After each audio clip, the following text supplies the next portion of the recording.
Draft complete. It is come and gone. The Texans make a splash, couple of splashes on day one. Day two, they fill some needs. Day three, a hell of a lot of trades and some more needs filled. Let's talk about it in another live edition of the Locker Room. Yeah. It's the Locker Room on YouTube. You know what it is. Let's get it. Hey, Locker Room. Yeah, we in the Locker Room. Texas talk. Yeah, you know what we about to do. Localize every angle's what we really do. We the source. We the pulse of the city too. All right, first draft complete for Nick Caserio and D'Amico Ryans. It didn't go according to plan, to say the very least, in more ways than one. Today, thought you were going to have two quick picks, and then boom.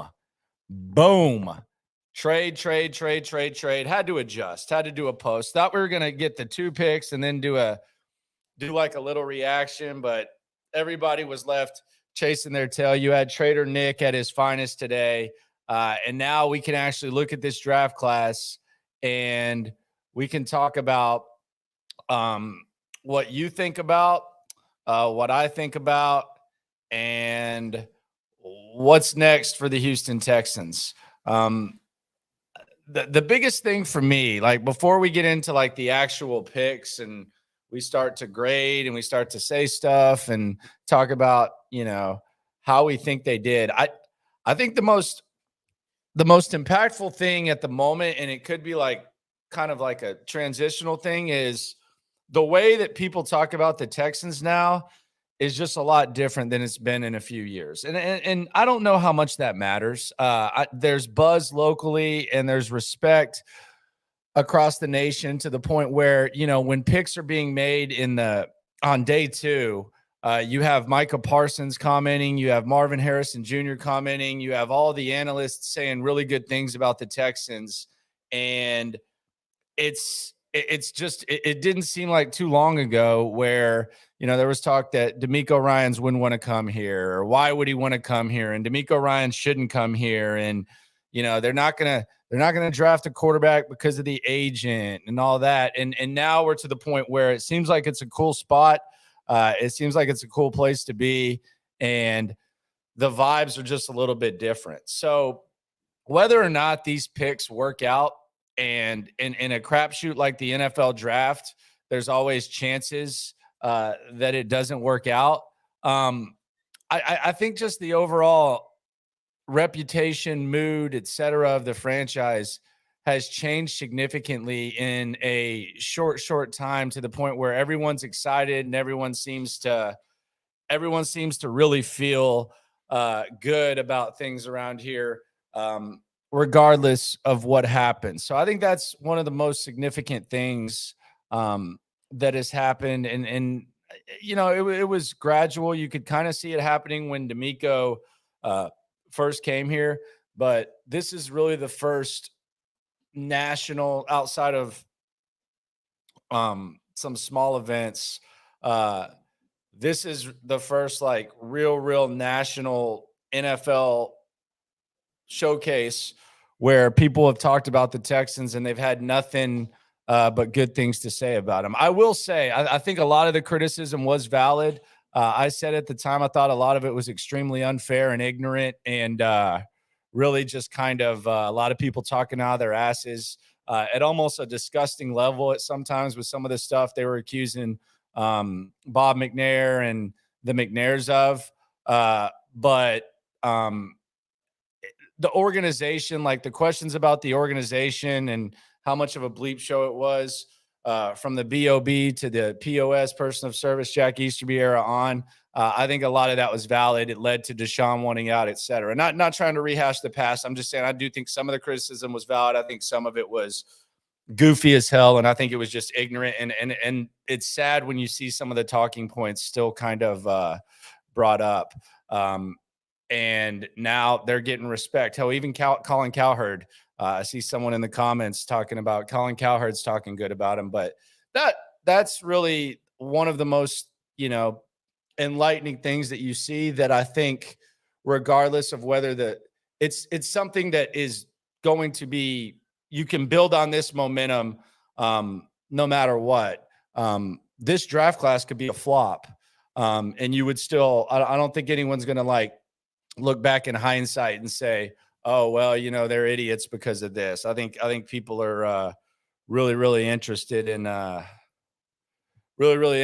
Texans, and they seem to have a lot of good things to say about them. So day one, we had the CJ Stroud and Will Anderson selections. That was an interesting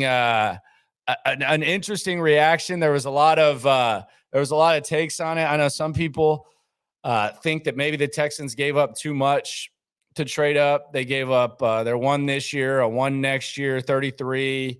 Some people thought that might have been too much to give up. Whether you do or don't believe that, I told this to Texans Cap. The evaluating of trades on day 3, where we're bringing out charts and talking about whether or not there was good value on it, that just doesn't really like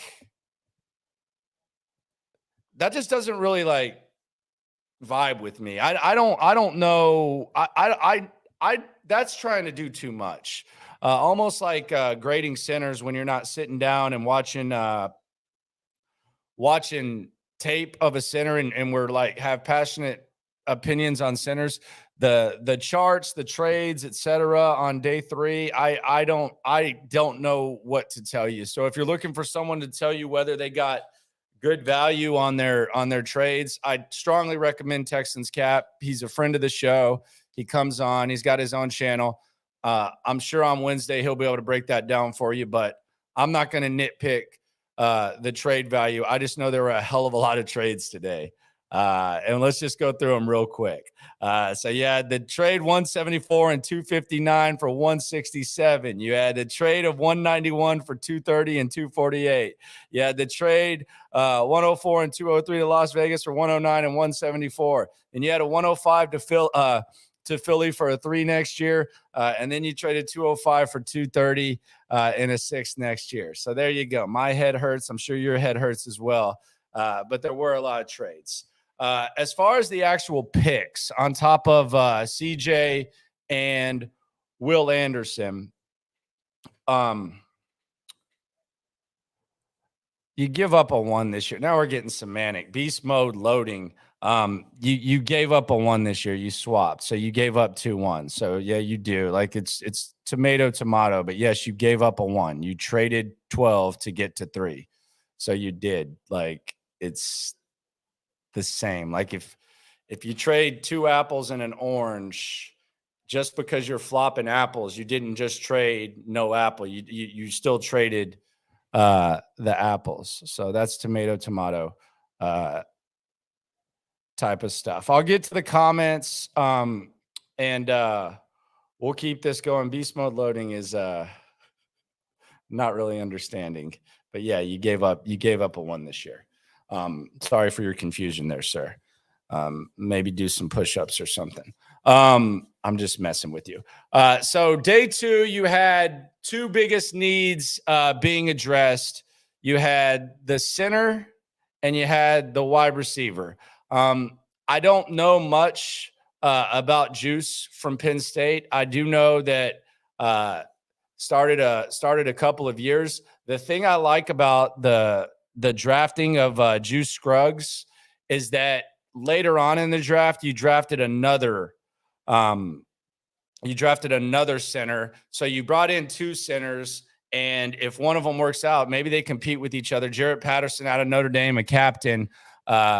That I like. I like that you added 2 centers.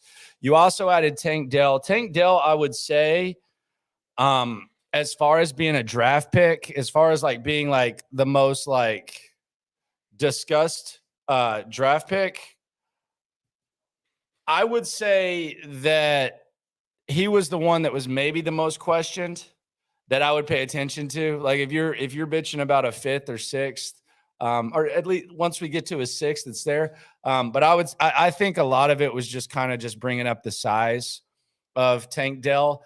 Mel Kiper seems to love him. Louis Riddick seemed to love him. I loved him when I watched him play. Tank Dell is going to be your punt returner for a long time.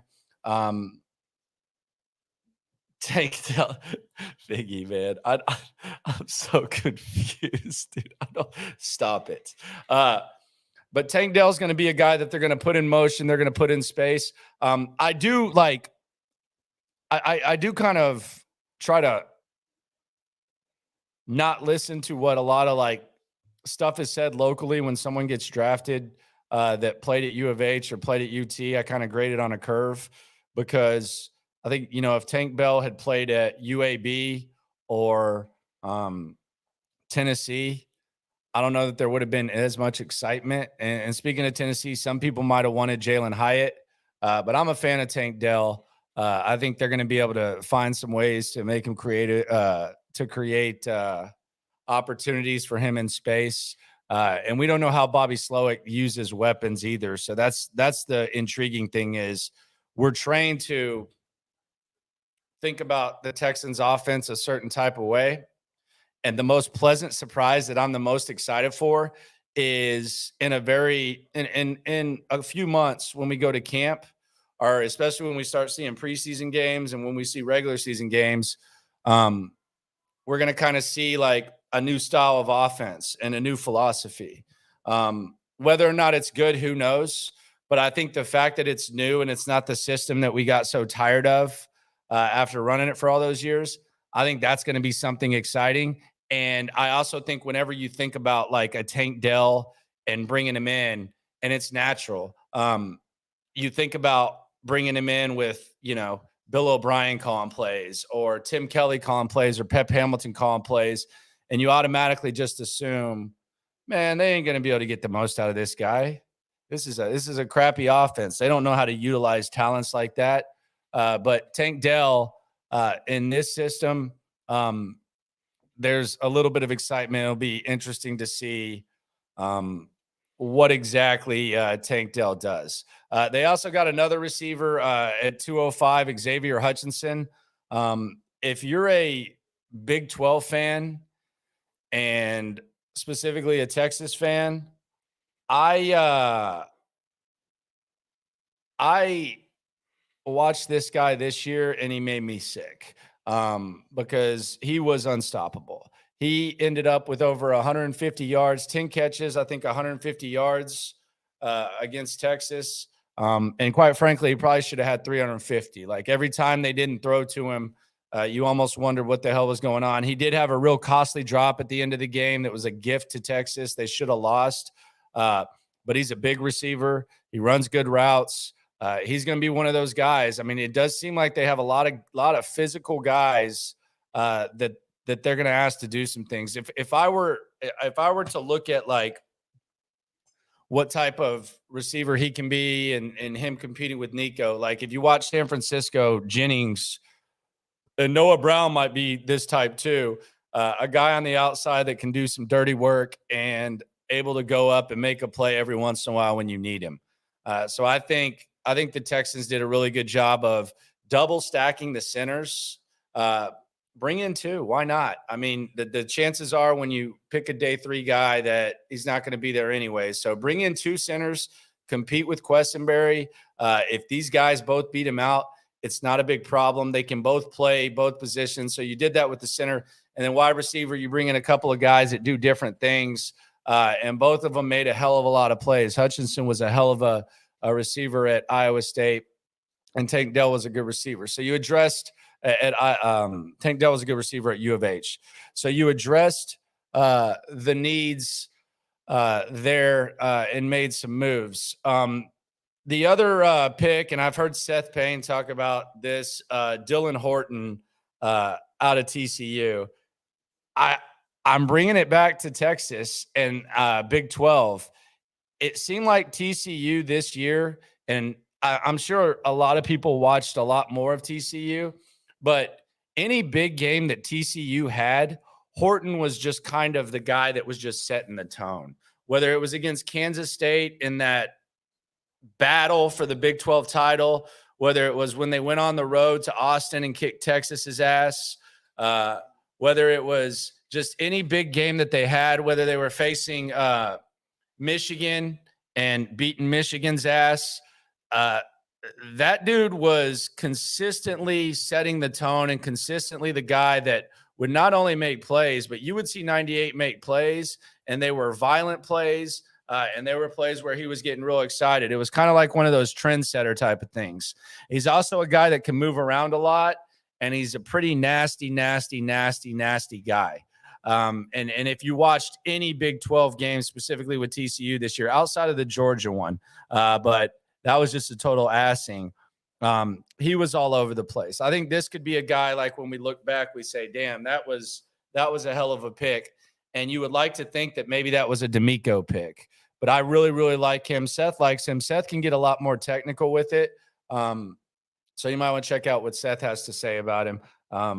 I wouldn't do 25 minutes on him. I'm not that deep on it. I just watch a lot of Big 12, and I watched him. I think he had 3 sacks and 15 tackles the last 2 years against Texas. But if you watched him play against Michigan and you watched him play against Kansas State, he was the trendsetter for them.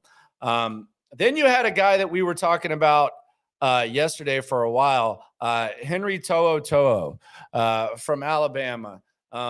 He was very highly recruited. If you follow college recruiting, he was very highly recruited at Tennessee, ended up transferring to Alabama. He was one of the leaders of their defense. So it seems like we have a lot of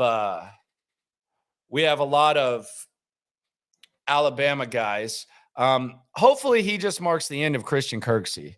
If I'm just being honest, that's the one thing. I think you say $4.5 million moving on from Christian Kirksey. There's no way D'Amico Ryans puts on the tape and says, man, I really like what that guy's bringing to the table when he watches Christian Kirksey. So I think that the best thing about To'o is that he's got maybe some unrealized potential.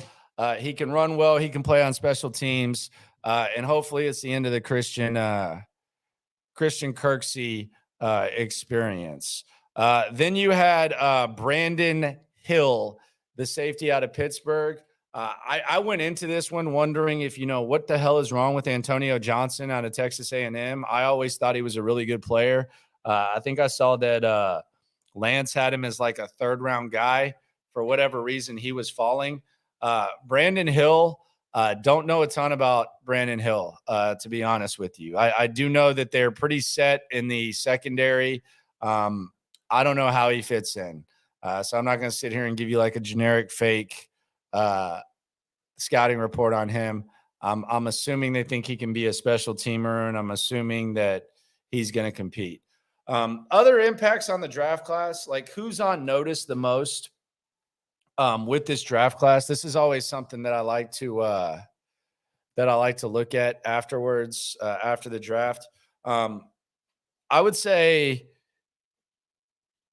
Christian Kirksey's days are probably a little bit numbered when it comes to the Texans. And I think these D linemen, these interior D linemen that we've talked about the last couple of years, or last year, kind of getting banged up a little bit, Roy Lopez and Kurt Heinisch.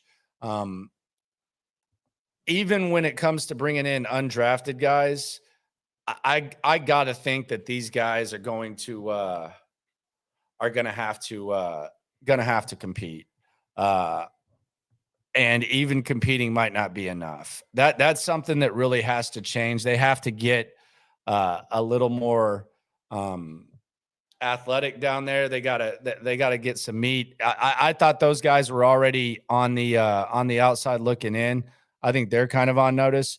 I don't know what's going to happen with Nico Collins. Someone asked me if they thought Nico Collins was in jeopardy of not making the team, and I kind of dismissed it.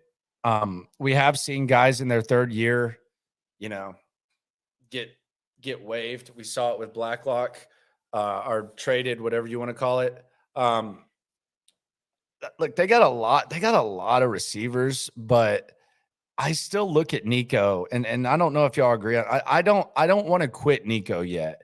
I think there's some potential there. I think there's potential for him and Stroud to actually build chemistry. And I know he works his ass off. He's the last guy out there. I know it's kind of a cliche.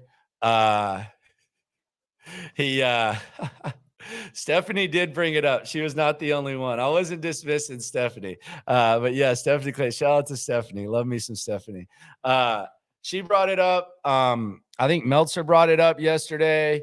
And I think Lopez during a break was asking it. I do wonder what happens with Nico, but I can't quite quit Nico. But there are some guys that I think could have a chance to kind of expose Nico's shortcomings, if that makes sense. Like in Nico's first 2 years in the league, he's looked good, but there really hasn't been like any alternative to where you could put anyone else out there and they could look decent. You know what I mean? So when you bring in Noah Brown, who's made some big plays for good teams, and you bring in Robert Woods, Mechie's coming back. You just drafted Hutchinson. You just drafted Tank Dell. There's going to be other options. You have Dalton Schultz to throw to, Quintariano.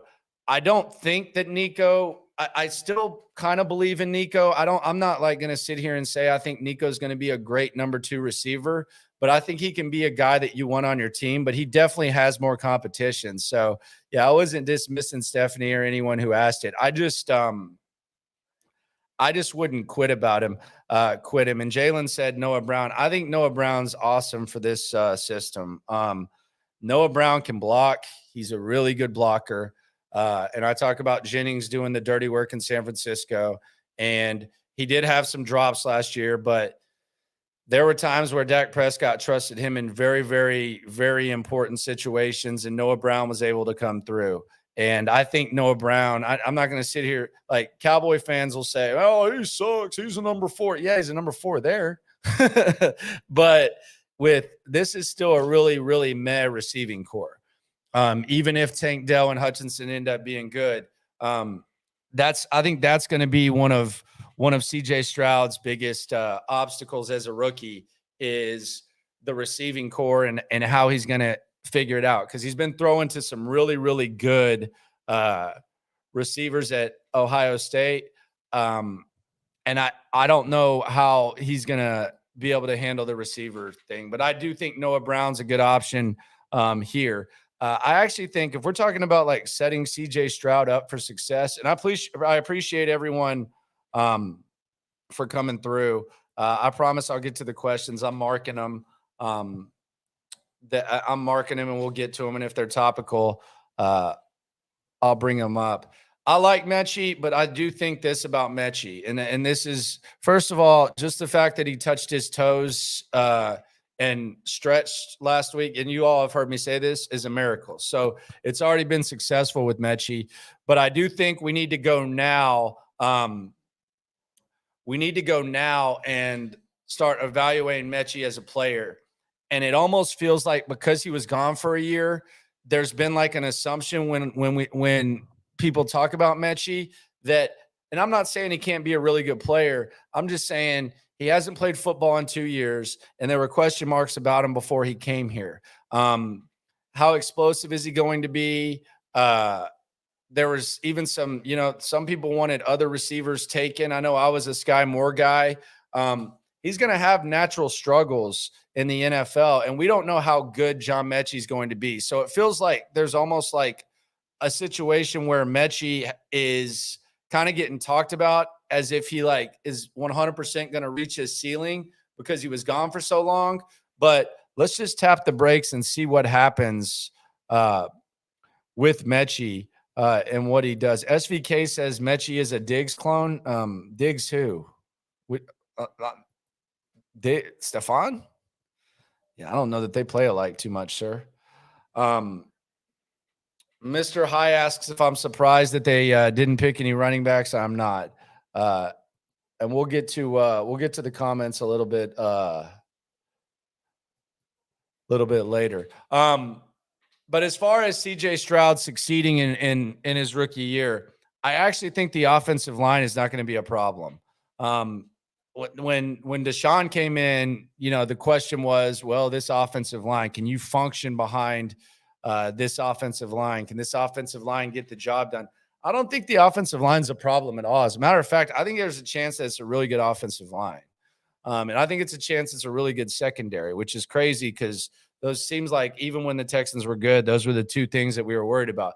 I think the offensive line is fine. I think the running backs are fine. I don't think that I think we're kind of I like Dameon Pierce. I'm not going to sit there and assume that, you have an every year 1,200 yard back. Like it seems like a lot of people are assuming with Dameon Pierce. I do like adding Singletary, and we'll see what happens with the running backs and how they use them, how Slowick uses them. But it's good for CJ Stroud. He has a potentially really, really good running back. He has a good offensive line. He has good option at tight end in Dalton Schultz, one of the 5 best receiving tight ends in the league the last couple of years. But the receivers, that's going to be the problem. That's going to be the problem for CJ Stroud, and that's probably what we're going to be saying. Even if these guys play well, like even if this wide receiving core plays well, like how good could they be? Like if we're ranking the wide receiving groups from 1 to 32, how good do you think they can be? Top half? That I think that would be a lot to ask with this group. Now CJ can maybe make them better, depending on how he plays. I don't know, but you got to think CJ is going to have some struggles too. But I think that's going to be mainly the dialogue, like when we're frustrated and we're doing post games in here. And if you haven't been here for a post game show, it's the best post game show there is. Subscribe, come through. But I think that's what we're going to be talking about. We're going to be saying, man, they need to get some receivers. They're really weak at receiver. And that's what I anticipate the dialogue being with CJ Stroud. As far as Will Anderson, I think there's a chance that Will Anderson makes a pretty strong impact pretty early on. A lot of times when you see some of these edge guys, even like guys like the TJ Watts, the Hutchinsons, the ones that people are questioning, when they have that type of makeup, pretty solid impact immediately. So I don't anticipate there to be a ton of struggles with Will Anderson. I think Will Anderson's going to be just fine. I'm not too concerned. And the CJ thing is it comes natural with the quarterback, but when you have the receiving core that they have, man, we'll see how the scheme is though. So maybe the scheme can make it a little bit better. Best case scenario, and I think this is a must. And we went through this last year. Your interior offensive lineman that you drafted, you have to have one of these guys be like a no question starter at center. And I thought Scott Quesenberry was kind of thrown to the wolves last year, but one of these guys has to be like your unquestioned starter at center, and it has to be like a clear, significant upgrade. Unless Scott Quesenberry just comes in and looks like he went to the Balco lab in the offseason or something like that. Because last year, one of the most disappointing things, and I don't like to speak for everyone, but I think I can speak for most when I say that when the Texans traded back and then they drafted Kenyon Green, you thought that was the safest pick that they made. I mean, when you draft a guard in the middle of the first round, you trade back to do it, you immediately think, and maybe we've made this mistake before, Nick Martin in the second round. We probably assumed the same thing, that he was just going to be solid, but we assumed that, and I think appropriately so, that Kenyon Green was going to be a plug and play starter and be just fine. That was not the case. He struggled as much as any first round pick that we've seen in franchise history. And that was a serious problem. And hopefully Kenyon Green, he looks more trim. Hopefully Kenyon Green looks like he did at Texas A&M, and you don't have to worry about that. but they need one of these centers, whether it's Juice or whether it's the dude from Notre Dame. They need one of these guys to be the starter, unquestioned. I don't think that's too much to expect, and you can steal some centers.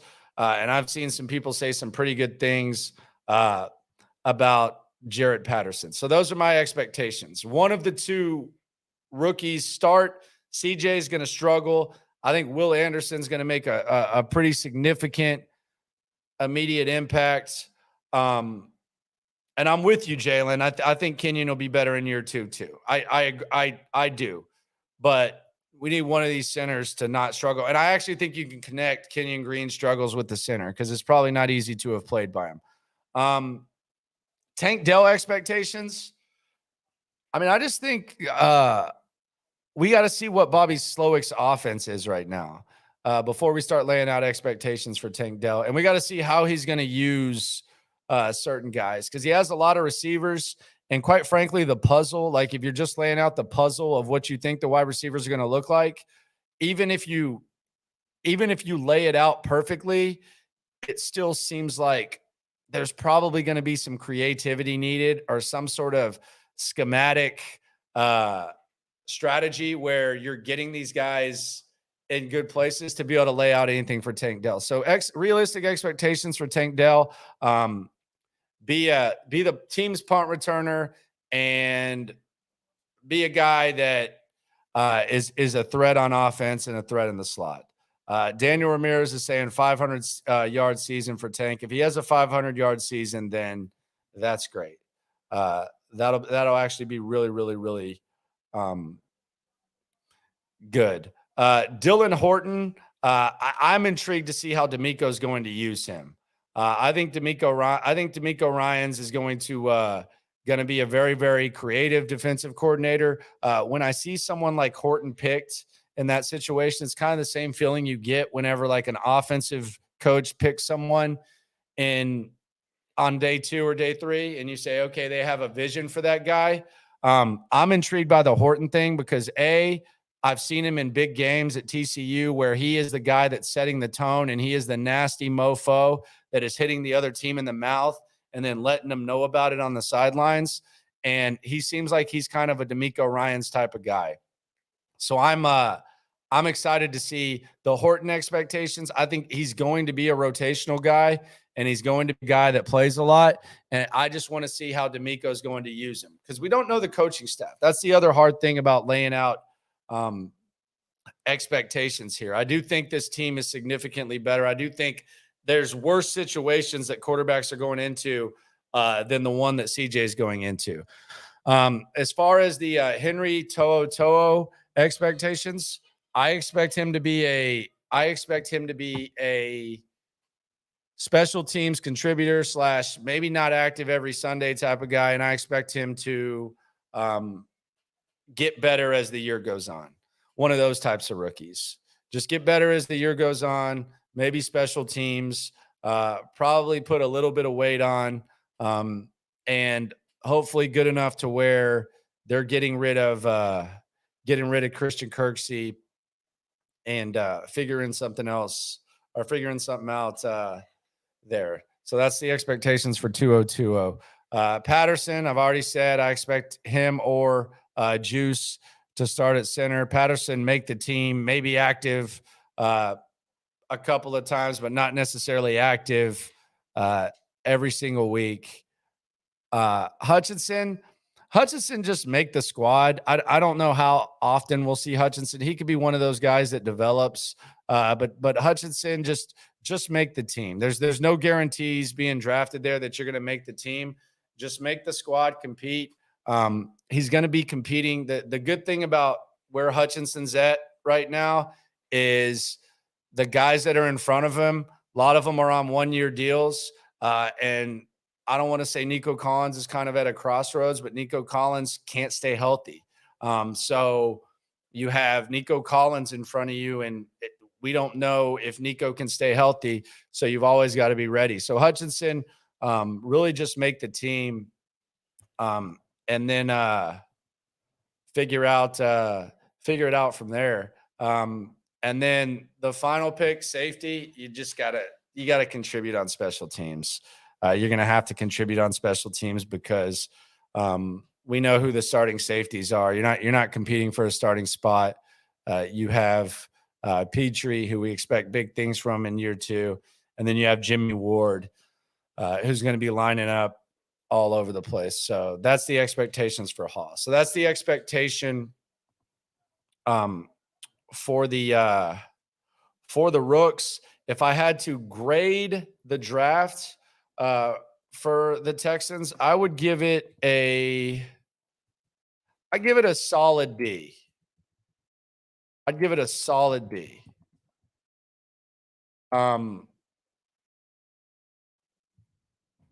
I like Will Anderson. I think Will Anderson was the safest pick. I understand that they wanted to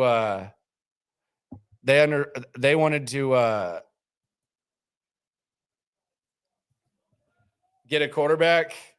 I was willing to be patient, but I would give it a solid B. That would be my grade for the Texans draft. And by solid, I mean you could go B plus, especially if we're going to talk about. Now I'm excluding the value of people talking good about you and kind of being legitimized and people being excited. But if I were grading it, I give it a B plus, which seems to be the range. B, A minus. Clarence says that's harsh. I don't think it's harsh. A solid B. I think it's good. You got Will Anderson, you got CJ Stroud.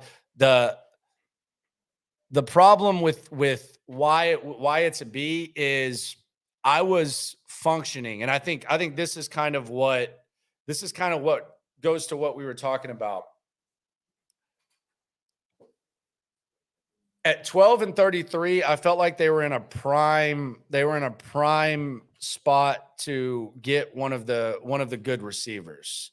The Addisons, the Jackson Smith and Jigbas, the Flowers, even if that meant trading back up or taking one of them at 12, Johnston. And because of the trade, they're unable to do that. So in a crazy way, you got your most important position, quarterback, and we'll see how CJ Stroud ends up being. But you weren't able to address wide receiver. And we'll see what happens with Tank Dell and Hutchinson. But you weren't able to get one of the prime guys, and who knows, you maybe could have gotten Dell and one of those guys. S. O'Neill says you won't really know for a couple of years. Yeah, no kidding, sir. That's true. You won't know. But you grade the draft. You judge it based on what you know, and then hell, 2 years from now, it could look like the best draft ever. It could look like the worst, but you won't know. That's true. You seem like you must have a good time at parties, sir. Just messing with you, kinda. This is the hype right here. This is easily as good as the 06 draft. I wouldn't go that far. The 06 draft is the GOAT. You had a bold decision. You drafted Mario Williams, which ended up being the right decision, much to the dismay of many. You had D'Amico. You got Eric Winston. You got David Anderson. You got Owen Daniels. So 06 is easily one of the best. Zach Sullivan says, B, you guys just got the best QB and edge in the draft. 2 of the most expensive positions on the roster will be on rookie contracts for years, and they're going to be all pros. Not sure you do better. Hey, I hope I'm trying to be a little bit cautious with the CJ thing. I don't think CJ was the best quarterback in the draft. I thought it was Bryce. I do think he was second. But hey, I hope you're right. Who's going to be the top wide receiver in the 2024 draft? You all can tell him that. We know who that is. That is Marvin Harrison Jr. And it's not even close. A lot of people giving A's, which I can understand. Joseph T says no need for a running back when we sign Singletary. Is Singletary good enough to just make you say we don't need running backs? Like we don't want to upgrade at running back? That I don't know about that. Like what did he do for Buffalo? Buffalo's had problems the last few years running the ball, and Singletary's been on the roster. I know he's a reserve here, but I don't know that he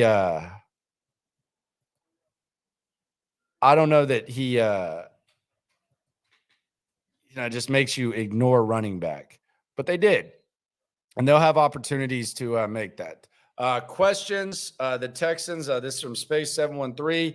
The Texans aced this draft and got back that third round pick we lost. You're talking about the trade with Philly. Although John Harris brought up it's going to be pick 96 because of everything Philadelphia did. But yeah, I'm with you. Love what they did and can't wait for training camp. It's going down in H-Town. Go Texans. No doubt. I can't wait for camp either. We'll be there, by the way. We'll be interviewing guys on the field. So download the Odyssey app and come along. What a hell of a time to be a Texans fan. Venom says the Texans have a scary defense. Depending on what Will Anderson does and how these new bodies are on the D-line, I would say the weakness is probably linebacker at the moment, although I expect a huge jump from Christian Harris, and I expect D'Amico Ryans to coach up linebackers, and I expect the secondary to be very good. So this could be a really good defense, and D'Amico is going to be coaching them, so that's good too. Grit said the Texans got it done. Hell of a draft for the team and us fans. Hoping all the boys become stars. As soon as they called CJ's name, my blood pressure dropped back to normal. Let's go. Congratulations. M says happy with all the picks. E. Gonzalez, I think Dalton is going to be CJ's best friend on the field like he was for Dak. That's possible. You're talking about Dalton Schultz. I do wonder how CJ is going to throw with the tight end. I mean, I know he's done some decent work with tight ends at Ohio State, and his guys in the slot usually did some damage, but I don't know if that's that big of an adjustment. If you're making a tight end your top receiver, might be an easy adjustment. Actually, it could be a quarterback's best friend. Robert Joseph says the Eagles got a fifth next year. Same pick, 191. Texans traded 2 7s. He's going in the thing. People pretend they watch fifth round picks for every game. That is true. I will not do that to you. What undrafted free agents should the Texans bring in? To be honest, I have no idea. At the moment, I haven't even looked at the guys that got undrafted. I do think maybe they should give Deshaun Jameson a chance from Lamar out of Texas. He's kind of like a slot corner type of dude, special teams type of guy. I don't know if he's even – I don't know what his situation is or if they would even want to figure that out. Do you think the Texans should grab Queen from the Ravens? Nah,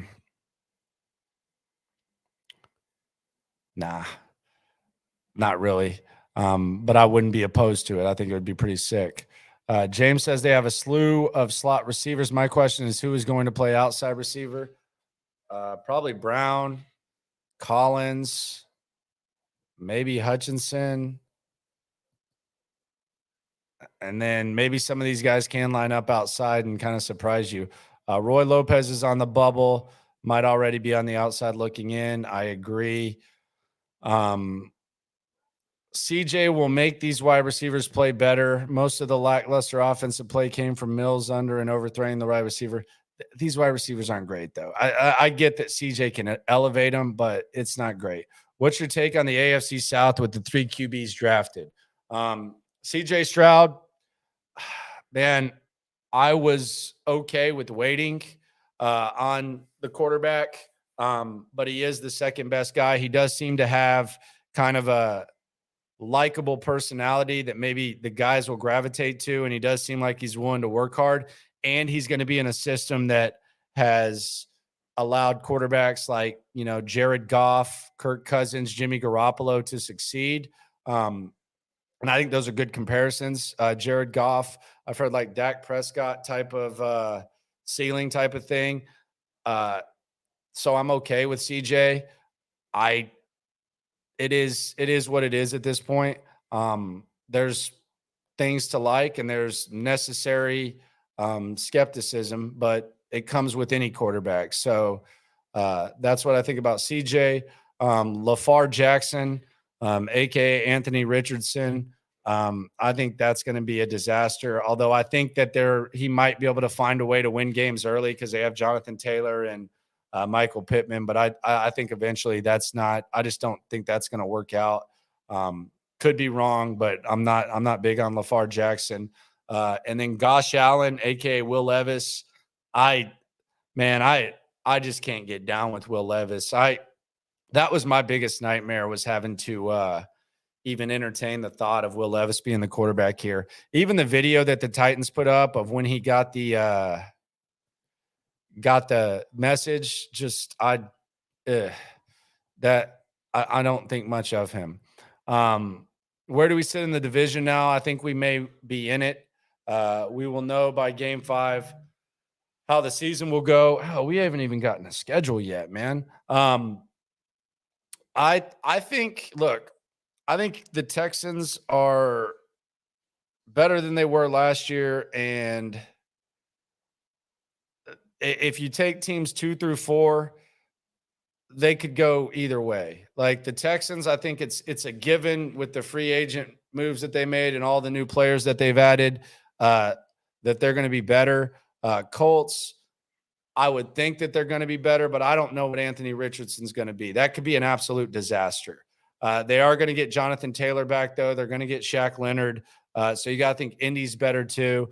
And Tennessee, they're just kind of there, but they're very well coached and they're a very scrappy bunch. So I think the Texans are in the mix. Jacksonville's obviously the favorite, but I don't think Jacksonville's an 11.5, 12-win team like Vegas has them at. I think that's silly as hell. Maybe Trevor Lawrence takes a big step. It wouldn't be the craziest thing in the world, but we're just talking Vegas win total of 11.5. It's a little crazy. What's the offseason as a whole? I got at least 8 new starters. The offseason as a whole is an A. I mean, the draft is just really kind of to be determined, and I gave it a B, but the offseason as a whole is an A. You hired the coach that everyone wanted. You added probably 6 to 8 new starters in free agency. You added a couple of starters here. You seem to have gotten guys who are kind of leaders. If you look at the graphic in the thumbnail, when you go back and subscribe and like after this, there's a lot of C's on the chest. And you can tell just the Will Anderson, CJ Stroud dynamic. Those guys, they're kind of they got some natural charisma to them, and I'm assuming that they are going to they're going to like each other. Like they're going to be good leaders in the locker room. So I would give the overall offseason an A, and we'll see what happens with the draft class. But you got your quarterback, you got a couple new faces of the franchise, and we'll see what happens. But it's going to be a fun time. It's been a fun path up to the draft. Appreciate everyone for riding along. It's going to be really, really fun. Monday, we'll cover this thing. We'll hear from CJ Stroud. We'll hear from Will Anderson. We'll hear from a lot of guys, new Houston Texans. So appreciate everyone for coming through. Again, if I had to grade it, I would give it a solid B, not like a B minus, like a solid B, B plus.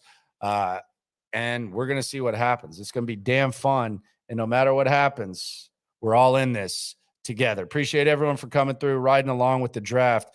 Now it gets real fun. Yeah. Yeah. It's the Locker Room on YouTube. You know what it is. Let's get it. Hey, Locker Room. Yeah, we in the locker room. Texas talk. Yeah, you know what we about to do. Localize every angle's what we really do. We the source. We the pulse of the city too. Landlocked. Got the game in the headlock. Localize every